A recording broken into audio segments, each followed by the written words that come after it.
love New Year's, which is, I don't know why that's embarrassing, but it's just such a magical, like, it's just such a great holiday, right? So it's after Christmas, which is kind of stressful sometimes, but the magic of Christmas and the wonder and the excitement carries over into New Year's, but there's this social acceptance that is given to focus inward and to give attention back to yourself after this long season of gift giving and going to parties and paying attention to other people and doing and doing and doing. New Year's to me has always been a time to pause, focus inward, but it's still that magic and excitement, right? So I've never been one to do resolutions, but I have always just kind of assessed, like, how did last year go? What was good? What was crappy? What do I want different? What do I want to stay the same? And then how am I going to do that? How am I going to tangibly improve these things? I don't set resolutions, but I do have kind of vague ideas, right? So this year going into 2018, I decided that I needed a word of the year. I've seen a couple of people do this. I'm like, meh, but it was really cool for me. The word that came to me was intentional. So that is the word that I have walked through this entire year with, and it's been really neat because it has looked different. It looked really different. In the beginning of the year, it looked like me setting different boundaries and changing the way like I interact with people, the conversations that I have, where I started to become more intentional with where I put my time, my energy, my focus, and being aware of what I was getting in return for those things. Because as you guys know, I have 4 little kids. I'm in a foreign country. I'm a solo parent most of the time. I have a lot going on in my life, as we all do, and life can get really fast, right? And it seems like a lot of times we're in this reactive mode.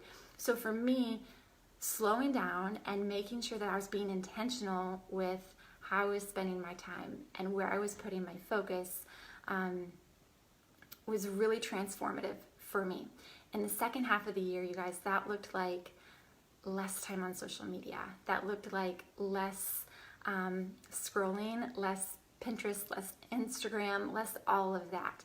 And that's been really nice. I've been able to enjoy my kids. I've been able to make great friends here, like face to face locally. I've been able to really enjoy and dive into this once in a lifetime experience of living in Europe, and just kind of focus on some me things. But the drawback of that is that I do run a social media based business. It's a network marketing business. And when you are in that industry and you're sharing and you're sharing and you're sharing, and then you stop or slow down, the natural assumption, the curiosity of people, the human nature is to think, oh, like that probably didn't go well for her, or maybe she's still not doing that, or guess it wasn't as great as she thought it was. And I've heard all of those things, either secondhand or to my face. And so I wanted to hop on and set this record straight because that is not true. I wanted to share with you guys that I have been in business for 653 days, I counted, and I have a team of 678 people on my team today. And that means that at least one person every single day I have been in business has decided to partner and join us in our mission.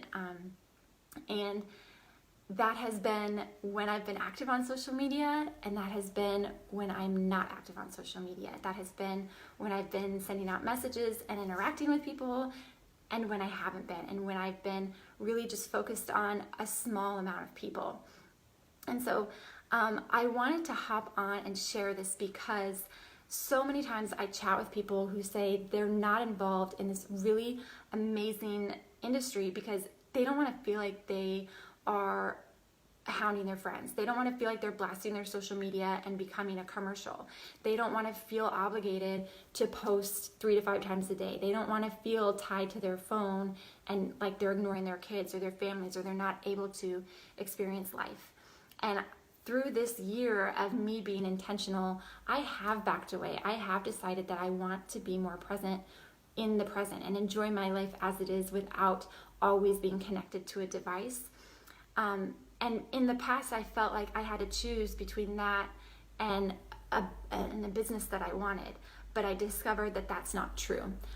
Through really amazing mentors, through a great business opportunity, through a business school that has taught me how to have higher level conversations about this industry, about this opportunity that we have, I have been able to grow a very successful cash flowing business and live my life how I want to, be present with my family, not have my phone attached to me all the time. My phone isn't even always charged. That's like how much I'm not around my phone, and not feel chained to either one and still getting the best of both worlds.